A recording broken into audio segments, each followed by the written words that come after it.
Your brain or your intellect is your focusing mechanism, so it's important. Okay.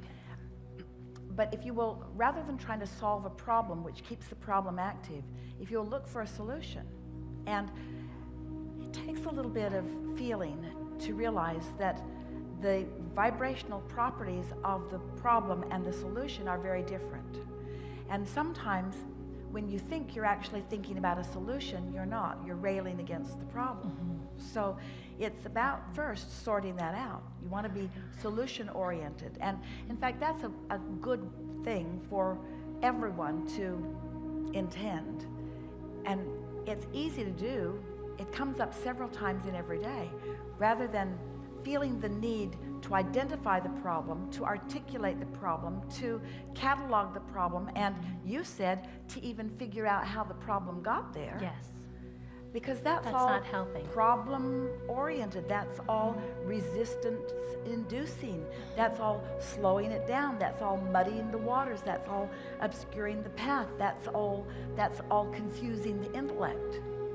So the way your intellect becomes more clear is by not introducing so many details that just bog it down, mm-hmm. by starting in more general places. Mm-hmm. And then sometimes, all of you have had the experience of some condition that had your attention and got worse, and had your attention and got worse, and had your attention and got worse.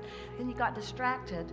Usually those conditions weren't very severe. They weren't life-threatening. They weren't something that you were giving that you felt fear around, but they were conditions that were annoying. And then when something else got your attention, suddenly you realize that that condition had disappeared by lack of airplay. Mm-hmm. Everything unwanted would disappear by lack of airplay. But you got to understand when you're given it what you're doing. In other words, the universe doesn't hear what you say. The universe hears what you mean.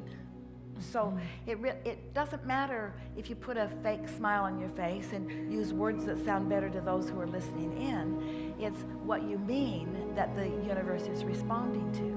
So you have to find some way of de-emphasizing vulnerability while you emphasize your feeling of invincibility, your feeling of autonomy, your feeling of sure-footedness, your feeling of getting what you want.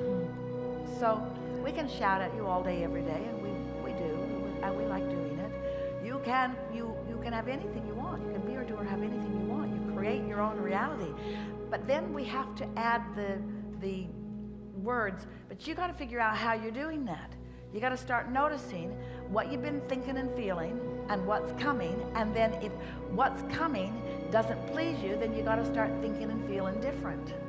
And we don't know anybody who can stop thinking about something because you're thinking about the thing that you're not going to think about. There's no exclusion. So what you want to do is start thinking about something that feels better. But what trips you up is that when you try to think about something that feels better when something that you don't want is what's really active, you're too much on the subject. So when you've got something you don't want, and you say, okay, I'll think about its opposite, we say not likely. Not likely. There's too much momentum going. But you can think about something else that you want, something else that's pleasing, that's not on the subject. Here are strong words. When you no longer do that thing you do that keeps you from being where you want to be, you'll be where you want to be. When you stop doing that thing, now that sounds negatively oriented, but you can't keep offering a vibration that has caused the creation of something without in other words, got to stop doing that. How do you stop doing that? By starting to do something else. And by doing it first thing in the morning when it's not so likely that it's going to call you to where it is. You've got your best chance of finding a new feeling in the morning before the old feeling got revved up again. Because the old feeling went to sleep when you did. Don't wake it up.